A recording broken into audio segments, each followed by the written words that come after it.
বিসমিল্লাহির রহমানির রহিম। সিফিলিস রোগ অনেকের ধারণা যে সিফিলিস রোগ কেন হয়, কারণ কি, এই সিফিলিস রোগের লক্ষণ কি।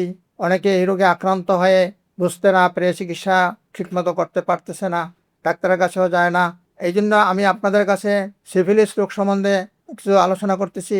সিফিলিস এমন একটা রোগ, এটা সাধারণত মানুষের রক্তের সাথে রক্তের সম্পর্কে, এবং এটার লক্ষণ হলো পুরুষের পেনিসে ছোট ছোট গামাচির মতো গোটা দেখা দেয়, এবং মহিলাদের জরায়ুতেও এরকম চতুর্দিকে ছোট ছোট পুষ্করির মতো ওঠে।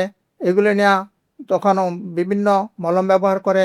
এগুলি শেষ পর্যন্ত দেখা গেল যে উফটা ভালো হয়ে গেছে, অথচ রক্তের সাথে মিশে যায়। এই রক্তের সাথে মিশে গেলে তার শরীরের ভিতরে সিফিলিস রোগের বিভিন্ন লক্ষণ দেখা দেয়।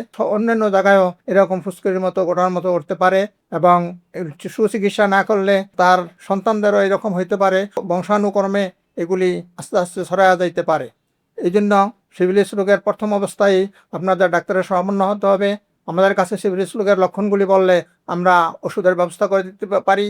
এবং আপনারা সবসময় মনে রাখবেন যে স্বামী স্ত্রী যখন মেলামেশা করে তখন ওই সিফিলিস রোগের লক্ষণ যদি থাকে তাহলে সম্পূর্ণভাবে বন্ধ রাখতে হবে, এবং তাদের ব্লাড WR টেস্ট করলেই তাদের যদি পজিটিভ আসে তাহলে বোঝা যাবে যে তার সিফিলিস রোগ আছে। এই জন্য আপনারা সবসময় সতর্ক থাকবেন। সিফিলিস রোগ মারাত্মক রোগ। এটা অনেক সময় দেখা যায় যে তাদের পেনিস হয়ে পুরা একেবারে মহিলাদের জরায়ুতে হইলে ক্যান্সার পর্যন্ত হইতে পারে। এই জন্য প্রথম থেকেই চিকিৎসার ব্যবস্থা আপনাদের করা উচিত। আর এই রোগে অনেক চুলকানি থাকে, এবং চুলকাইতে মানে অজ্ঞান হয়ে যায়, এরকম অবস্থা হয়ে যায়।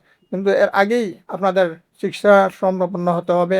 আর এটার সবসময় খেয়াল রাখতে হবে যে রোগীর রোগ লক্ষণ এক একজনের এক এক রকম হয়। এই জন্য আমরা হোমিওপ্যাথিক মতে ওষুধের কথা বলতে পারি না। বললে আপনারা কোন ওষুধ খাবেন চিন্তা করতে পারবেন না। এই জন্য আমাদের কাছে যদি লক্ষণগুলি বলেন তাহলে আমরা ওষুধের ব্যবস্থা করে আপনাদের কাছে ওষুধ পৌঁছে দিতে পারবো। এই জন্য আমি আপনাদের কাছে এই রোগ সম্বন্ধে আরও যদি কোনো কিছু জানার আপনাদের প্রয়োজন পড়ে আপনারা প্রশ্ন করবেন, আমি উত্তর দিয়ে দিব এবং ওষুধেরও ব্যবস্থা করে দেব ইনশাল্লাহ।